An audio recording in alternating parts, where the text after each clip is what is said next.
마가복음 14장 12절로 26절입니다. 무교절의 첫날 곧 유월절 양 잡는 날에 제자들이 예수께 여짜오되 우리가 어디로 가서 선생님께서 유월절 음식을 잡수시게 준비하시기를 원하시나이까 하매 예수께서 제자 중에 둘을 보내시며 이르시되 성내로 들어가라. 그리하면 물 한 동이를 가지고 가는 사람을 만나리니 그를 따라가서 어디든지 그가 들어가는 그 집주인에게 이르되 선생님의 말씀이 내가 내 제자들과 함께 유월절 음식을 먹을 나의 객실이 어디 있느냐 하시더라 하라. 그리하면 자리를 펴고 준비한 큰 다락방을 보이리니 거기서 우리를 위하여 준비하라 하시니 제자들이 나가 성내로 들어가서 예수께서 하시던 말씀대로 만나 유월절 음식을 준비하니라. 저물매 그 12를 데리시고 가서 다 앉아 먹을 때에 예수께서 이르시되 내가 진실로 너희에게 이르노니 너희 중에 한 사람 곧 나와 함께 먹는 자가 나를 팔리라 하신대. 그들이 근심하며 하나씩 나는 아니지요 하고 말하기 시작하니 그들에게 이르시되 12 중에 하나 곧 나와 함께 그릇에 손을 넣는 자니라. 인자는 자기에 대하여 기록된 대로 가거니와 인자를 파는 그 사람에게는 화가 있으리로다. 그 사람은 차라리 나지 아니하였더라며 자기에게 좋을 뻔하였느니라 하시니라. 그들이 먹을 때에 예수께서 떡을 가지사 축복하시고 떼어 제자들에게 주시며 이르시되 받으라 이것은 내 몸이니라 하시고 또 잔을 가지사 감사기도 하시고 그들에게 주시니 다 이를 마시매 이르시되 이것은 많은 사람을 위하여 흘리는 나의 피 곧 언약의 피니라. 진실로 너희에게 이르노니 내가 포도나무에서 난 것을 하나님 나라에서 새 것으로 마시는 날까지 다시 마시지 아니하리라 하시니라. 이에 그들이 찬미하고 감람산으로 가니라. 아멘. 오늘 말씀은 사랑의 새 언약으로 초대하는 만찬이라는 주제로 말씀을 전하겠습니다. 물론 날짜별로 보자면 오늘 본문의 말씀은 목요일에 해당되어집니다. 이스라엘 백성들은 유월절을 지켰고 그리고 무교절을 연이어서 지켰습니다. 무교절이라고 하는 것은 이스라엘 백성들이 출애굽할 때에 유월절 음식을 먹고 양을 잡아서 그 양의 피를 문설주에 바르고 양고기를 먹습니다. 그리고 그들이 곧바로 그 밤에 나오게 되어서 그 기간 동안에 그들이 밀가루가 부풀 시간이 없어서 일주일 동안 무교병을 즉 부풀지 않는 빵을 먹는 그런 절기가 무교절입니다. 그래서 이 무교절을 통해서는 이스라엘 백성들에게 끊임없이 기억하게 하는 것이 있죠.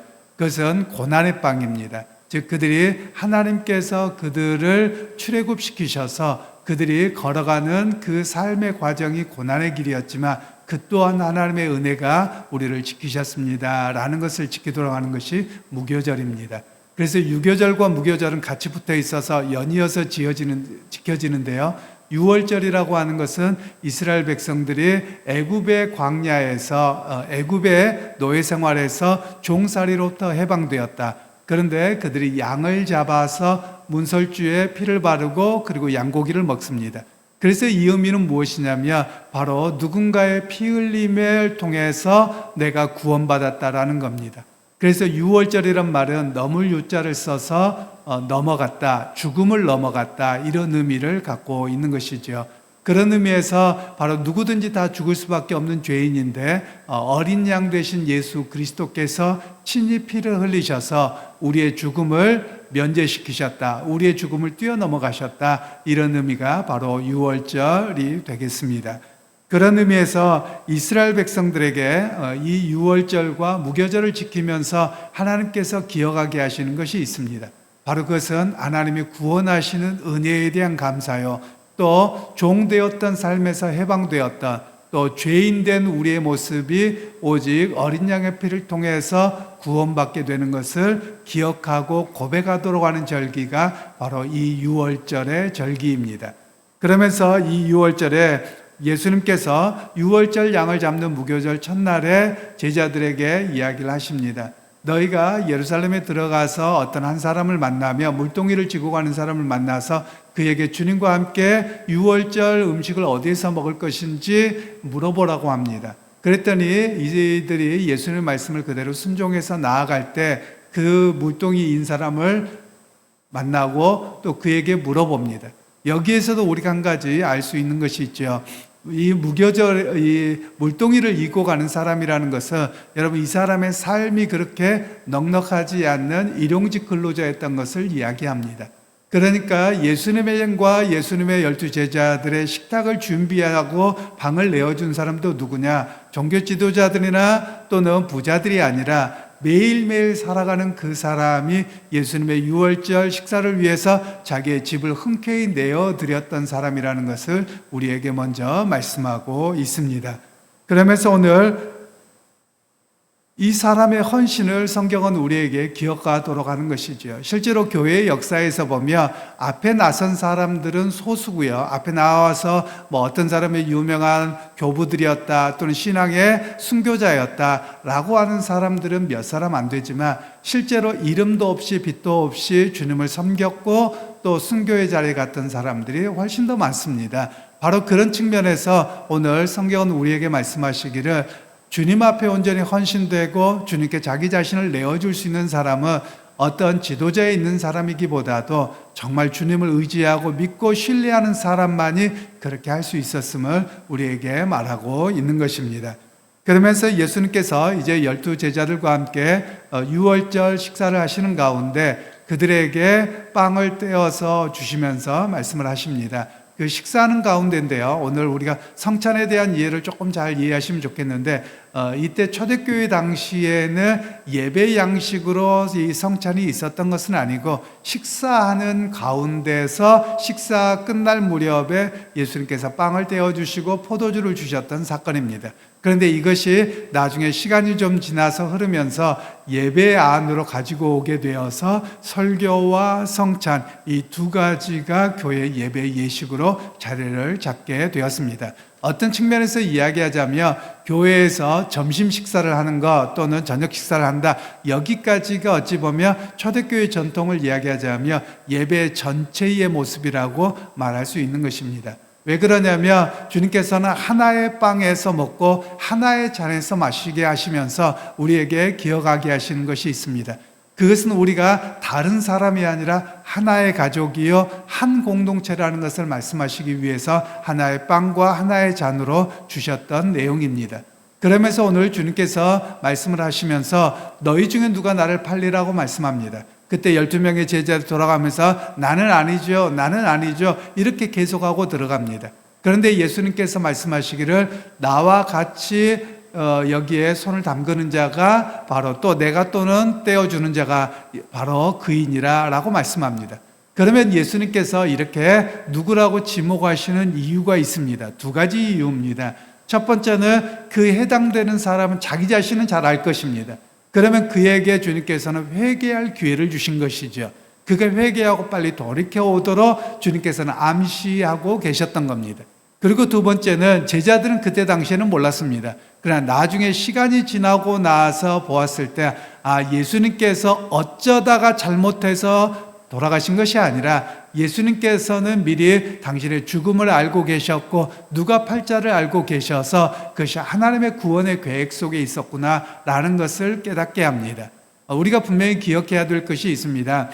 우리가 신학적으로 조금 문제가 있는 부분들이 있는데요. 그것은 과거의 세대주의라고 하는 어떤 유대주의의 영향을 받은 종말론입니다. 우리 한국교회도 굉장히 많이 영향력이 있었고요. 최근에 일부 어떤 선교단체에서 백투더 제루살렘이라고 해서 예루살렘에 가서 성전을 세워야 된다 이런 이야기를 하는 사람들이 있습니다.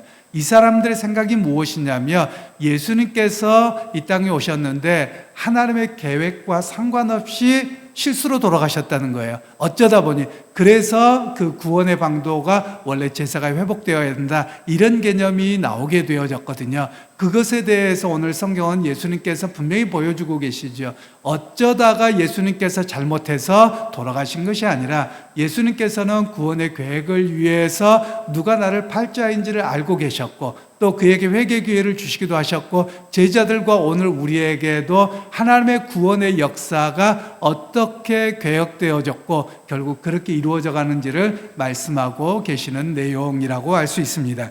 그러면서 예수님께서 먹을 때 빵을 가지고 떼어주셨습니다. 떼어주시면서 먼저 항상 하셨던 것이 있습니다. 오늘 우리 본문에서는 축복하시고 라고 되어져 있지만 원래 이 헬라어에서는 유카리스테오라고 되어져 있어서 이 말은 하나님께 감사하시고 떼어주셨다라고 말씀하고 계시는 겁니다.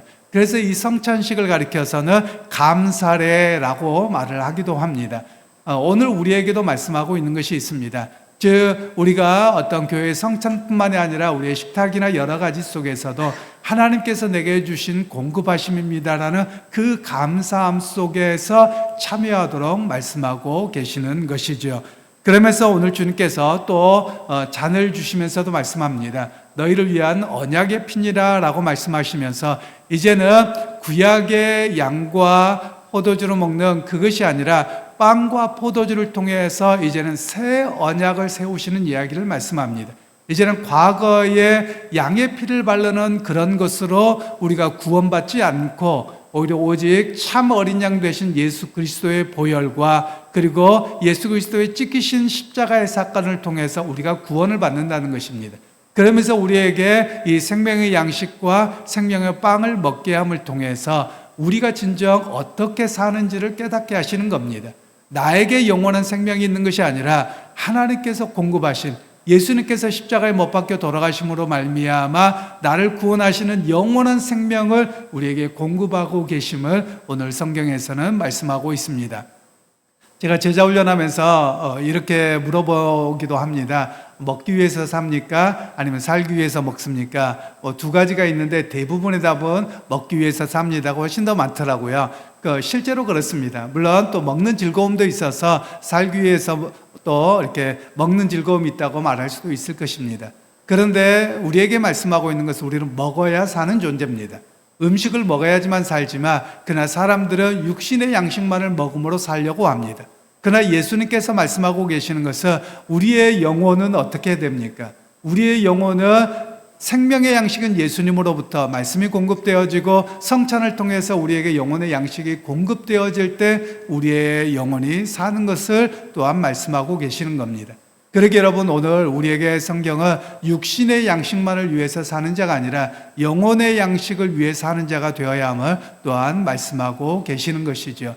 그러게 여러분, 오늘 이 예배의 자리를 통해서 또 매일 말씀을 가까이 함을 통해서 하나님께 감사하고 하나님을 의지하는 삶을 통해서 육신의 양식을 위해서만 사는 자가 아니라 생명의 양식을 먹고 구원받은 백성으로 살아나가는 그런 자리에서는 우리 모두가 되기를 소원합니다. 그래서 이 고난주간 둘째 날에 나에게 생명이 되신 그 주님을 고백하면서 흔들리지 않는 믿음으로 승리하는 오늘 하루가 되시기를 주님의 이름으로 축원합니다.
세상